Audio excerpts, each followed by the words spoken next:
aid for Ukraine leave Ukraine vulnerable right now and give Russia an advantage? Look, what the president has said very clearly about our Ukraine policy is that he wants the Ukrainians to come to the negotiating table. We want the Ukrainians to have a sovereign and an independent country. We think the Ukrainian troops have fought very bravely, but we're at a point here where neither Europe nor the United States nor the Ukrainians can continue this war indefinitely. So it's important that everybody come to the table, and the president is trying to send a very explicit message. The Ukrainians have got to come to the table and start negotiating with President Trump. Do you still have hope for the mineral deal? Do you believe that the mineral deal can still be reached with Ukraine? Yeah, I certainly do. And I think the president is still committed to the mineral deal. I think we've heard some positive things, but not yet, of course, a signature from our friends in Ukraine. But look, the mineral deal is a really important part of the president's policy. Number one, the American people have got to get some payback for the incredible financial investment we've made in this country. A lot of the aid that the Europeans have sent has come in the form of money that is getting repaid to them. Well, it's really ridiculous and frankly an insult to the American people that the Europeans are getting a better deal than the American people. The president is just trying to assure that the American people get a fair deal while simultaneously ensuring we have access to some minerals and resources that are very important for the economy of the future. If Zelensky changes his posture, his focus, his gratefulness, as you guys have talked about, would there be a consideration of bringing the aid back on, or is that an indefinite pause, a long-term pause? Do you see it? No, look, the president has been very clear. He wants the Ukrainians to come to the negotiating table. I think when the Ukrainians come to the negotiating table, everything is on the table. What about the pressure on Russia? President Zelensky?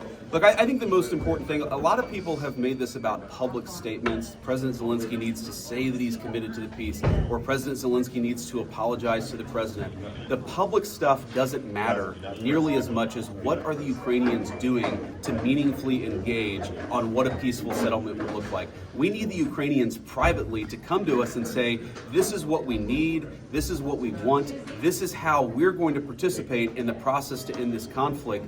That is the most important thing, and that lack of private engagement is what is most concerning to us. So far, it looks like a lot of pressure on Ukraine, but not much pressure on Russia. Do you expect to do maybe more sanctions on Russia or any other steps to pressure both sides if you want to have them on a negotiation table? Well, I don't think that's right, actually. I mean, we still have a number of sanctions that are placed on the Russians. We do believe that the Russians economically are struggling because of this conflict. We do believe that it's in Russia's best interest, but also Ukraine and the United States' best interest to bring this conflict to a close. So we believe in applying pressure to everybody to stop the killing, because that's what the president's policy is, and that's what's in the best interest of the American people. President characterized it as a deal being a long way away. You just said if the Ukrainians came privately to the negotiating table, I could get things moving. What are we talking about timeline here? Like, how fast can we get things You see, President Trump said that, or President Zelensky said that? I believe that President Trump had characterized it as being a deal being a long way away.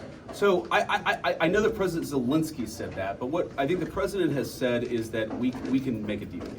The Russians can't continue this thing forever. The Ukrainians can't continue it forever. And most importantly, the United States can't continue it forever. Look, there are a lot of details to be worked out. There are a lot of questions about territory, about everything else. We want to have that conversation. We're not saying that we're committed to one pathway or another. We're just saying you can't even bring the peace to the forefront if the Ukrainians aren't willing to negotiate in good faith. And right now, they haven't been able to, haven't been willing to. Hopefully that changes. Do you think that European peacekeepers are a non-starter for the Kremlin? Do you think that could realistically be a part of the solution, or no? I won't speak for the Kremlin. I don't know what is a non-starter or not for the Kremlin. I know that obviously, and we appreciate this, the British and the French have offered to step up in a big way. That's very, very important. But fundamentally, the question of what's a non-starter for this or that party, that's part of the negotiated settlement we have to come to. We can't even really start that negotiated process in earnest until the Ukrainians, led by President Zelensky, come to the table.